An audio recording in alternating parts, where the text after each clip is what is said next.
Today at Glendale Adventist, we are sharing with the community the Da Vinci robot. New advances in technology have revolutionized the world of healthcare. Today, we're going to take a closer look at one of these amazing new technologies, the Da Vinci Surgical System, or Da Vinci Robot. So before I test drive this bad boy, let me introduce John Kirk, the Director of Robotics. John, talk to us about the Da Vinci. The Da Vinci Robot. The Da Vinci's been around since 1999. We use these little instrumentations here through those incisions, controlling it with this instrument, which is the surgeon's console, which you're going to test drive very quickly.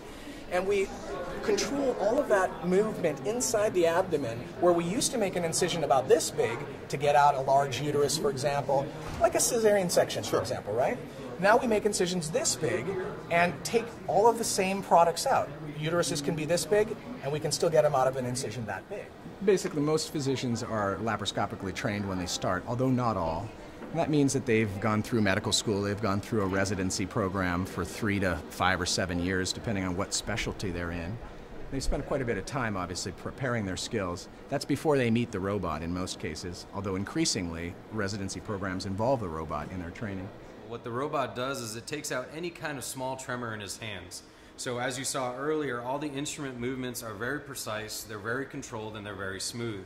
In addition to that, we can also scale his movements. So for every 3 centimeters he moves his hands at the console, the robot will only move 1 centimeter, and we can tailor that according to the type of procedure that he's doing. When you talk about the robotic Da Vinci, everyone who's a surgeon knows about it. And what happens is it really depends on at what point that surgeon is in their career.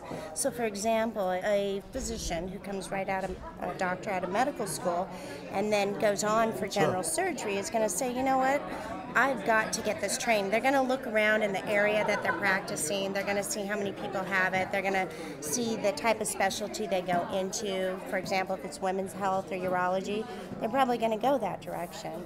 And so it really depends on how prolific or where they're at within their career.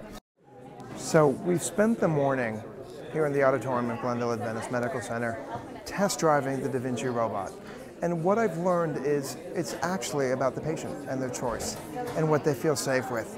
If you have questions about Da Vinci, call your doctor.